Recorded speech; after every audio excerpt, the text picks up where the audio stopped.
अच्छा नाजिया जी, जी यहाँ पे आपका एक ये शॉर्ट्स काफी वायरल हुआ था, जो अभी आपने IAS IPS वाला बोला है, तो वो मैं चलाना चाहता हूँ। चलाइए चलाइए।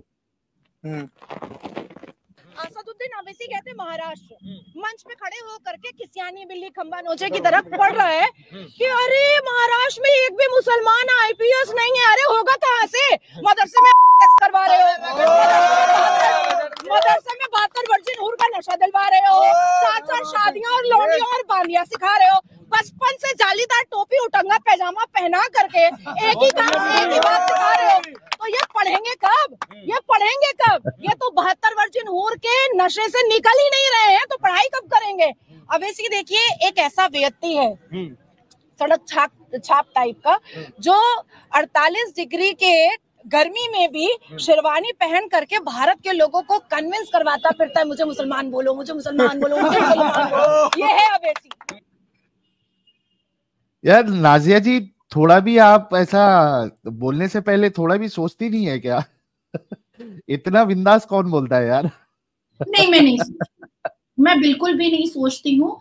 और उर्दू में जब हम खुदा लिखते हैं ना, तो नुक्ता ऊपर रहता है तो खुदा हो जाता है, और नुक्ता नीचे रहता है तो जुदा हो जाता है। तो एक जान है, अल्लाह ले या बंदा ले, मुझे कोई फर्क नहीं पड़ता है, लेकिन जब तक मेरी सांस चल रही है, मैं सच का पर्दा उठाते रहूंगी, मैं सच बोलती रहूंगी। और मैं भी देखना चाहती हूँ कि अल्लाह का वो कौन बंदा है जो अल्लाह का अशरफुल मखलूकात नहीं, अल्लाह का स्लीपर सेल बन करके मेरा बलात्कार करेगा और मेरा गला काटेगा। और ये बात उसी दिन तय हो जाएगी कि अल्लाह ने मोमिन और मोमिनात को जन्म दिया है या अल्लाह ने स्लीपर सेल इस भारत में धरती पर भेजा है। वाह वाह वाह यार, एक गुलाब भेजिए। शेरनी है, शेरनी एकदम। नाजिया जी बड़ी जबरदस्त तरीके से अपनी बात रखती है यार। इतना इतना यानी इतना बेबाकी से बात करते हुए मैंने किसी को नहीं देखा है, किसी महिला को इतना बेबाकी से बात करते हुए नहीं देखा जिस तरीके से नाजिया जी बात करती है। तो ये देखिए, हमारे जितने व्यूअर्स है वो सब आपके लिए गुलाब नहीं बल्कि गुलाब का दस्ता भेज रहे हैं, गुलदस्ता भेज रहे हैं। देखिए साहिल, ऐसा है ना कि बचपन से मैं अपनी आंखों से अपनी कम्युनिटी की बच्चियों को ना खून के आंसू रोते हुए देखी। मैंने उनको कलपते हुए देखा है।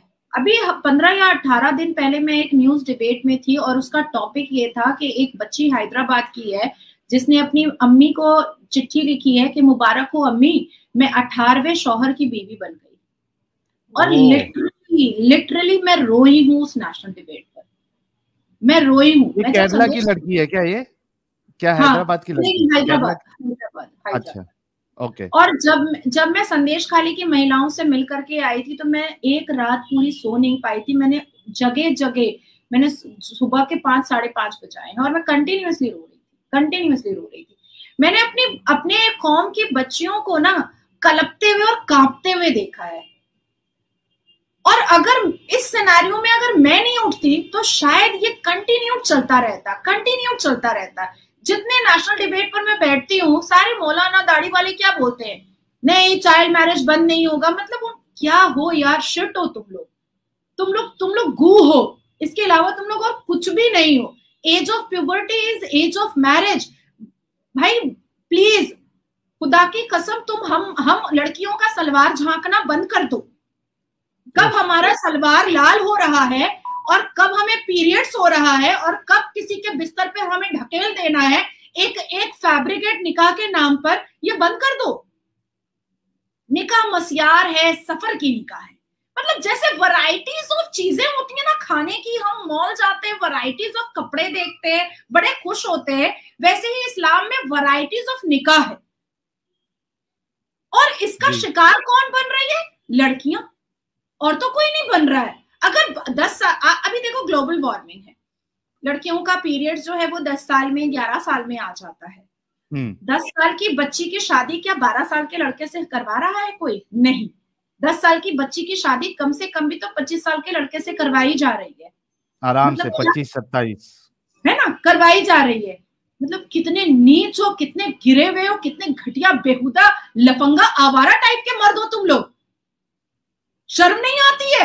10 साल की बच्ची नहीं दिखाई देती है? दी है कि नेशनल न्यूज पर आकर के चिल्ला चिल्ला कर कहते हैं कि नहीं ये नहीं होगा, मुस्लिम मैरिज एक्ट चेंज नहीं होगा, इनको 10 साल की बच्ची ही चाहिए बेड पर। शर्म नहीं आती? और बैरिस्टर पढ़ा हुआ अवैसी, वो भी बाहर देश से, वहां से पढ़ करके आकर के यहाँ पर शिक्षा का पैगाम भेजता, महिलाओं को कहता कि पंख लगा करके उड़ो, महिलाओं के फ्रीडम के बारे में बात करता, महिलाओं के डेवलपमेंट के बारे में बात करता, तो आकर के फिर से वो ये राग अलाप रहा है कि नहीं निकाह मस्यार होना चाहिए, निकाह मुत्ता होना चाहिए। और 10 साल की बच्ची का सलवार अवैसी बहुत जबरदस्त झांकता है कि पीरियड्स हुआ कि नहीं हुआ, अरे देखो देखो देखो इसको पीरियड्स हो गया, इसका सलवार तो लाल हो गया, अब इसको भेजो किसी के बिस्तर पर। तो ये बंद करना बहुत जरूरी था, बहुत जरूरी था। मैंने अपने चैम्बर में साहिल जी लड़कियों को रोते हुए देखा है, शरीर खत्म हो चुका है, शरीर में जान नहीं है, चेहरे का नूर खत्म हो चुका है। बच्चे तो पैदा करने हैं क्योंकि बच्चे अल्लाह की नूर है, बच्चे अल्लाह का तोहफा है। ये कौन सा एजेंडा चला रहे हो? बेचारी का शरीर देख लो, वो मर रही है बेचारी, वो खत्म हो जाएगी, तुम्हारा क्या जाएगा, वो मर जाएगी, उस एक पिता और एक माता रोएंगे, और तुम तो फिर से शादी कर करके ले आओगे अपना सेक्स टॉय। और जो बच्चे वो पैदा कर करके मर रही है, वो बच्चे अनाथ होंगे, क्योंकि मर तो छोड़ी हुई बीवी या मरी हुई बीवी के बच्चों को बिल्कुल भी वैल्यू नहीं देता है, बिल्कुल भी वैल्यू नहीं देता है मुसलमान मर्द। तो किसी को तो आवाज उठानी थी ना, किसी को तो सामने आना था ना। तो इसलिए मैंने झिझक और जितना डर था सबको एक पोटले में बांध करके गंगा में फेंक दिया, और उसके बाद मैदान पे उतरी। और कई लोग मुझे ये भी कहते हैं कि अरे बोलने से पहले कुछ सोचा तो करो, कुछ भी मतलब ऐसी बातें भी बोल देती हो। अगर नहीं बोलूंगी ना तो इनको समझ में नहीं आएगा। अब मैं कहूंगी मौलाना साजिद रशीदी को कि आप मत कहिए age of puberty and is age of marriage, वो समझेगा ही नहीं प्यूबर्टी होता क्या है, वो समझेगा ही नहीं। मैं कहूंगी कि आप जो कह रहे हैं दिस इज अनपैर्डनेबल सिन, वो नहीं समझेगा, वो नहीं समझेगा। क्योंकि जो मौलाना जो धर्म के ठेकेदार है, वो जब अरबी नहीं समझते हैं तो वो अंग्रेजी क्या समझेंगे। ये तो तोते की तरह रटते हैं अरबी को। कलाम पाक का सात कलमा के मीनिंग नहीं पता होते हैं, अल कुरान में कितने सिजदे हैं वो नहीं पता होते। मैंने तो कई बार पूछ लिया है नेशनल न्यूज पर, नहीं बता पाया है। तो ये लोग तो चम्मच है, अल्लाह का स्लीपर सेल बन करके खड़ा रहता है। तो किसी को तो बोलना था, तो मैंने ही बिस्मिल्लाह कर दिया। 2 बात ऐड करना है मुझे नाजिया जी। एक जो आपने अभी चाइल्ड मैरिज का मुद्दा उठाया है, अभी मैं कल परसों ही एक वीडियो देख रहा था न्यूज नेशन में, हमारे साथ जो उनका नाम यार बताना जरा आप लोग, जिनके साथ मैं क्या कहता है इस्लाम एपिसोड करता था, उनके साथ एक जो है पैनल में बड़े बाबा बैठे हुए थे, दाढ़ी वाले, वाइट दाढ़ी वाले एकदम, क्या कहते हैं उसको, वली पिनाज जी के साथ जो है वो वली अल्लाह की तरह वो बैठे हुए थे। तो पिनाज जी ने उनसे सवाल किया कि यार ये 13 साल में लड़की जो है वो शादी के लिए रेडी हो जाती है? तो बाबा जी कहते हैं कि हाँ रेडी हो जाती है।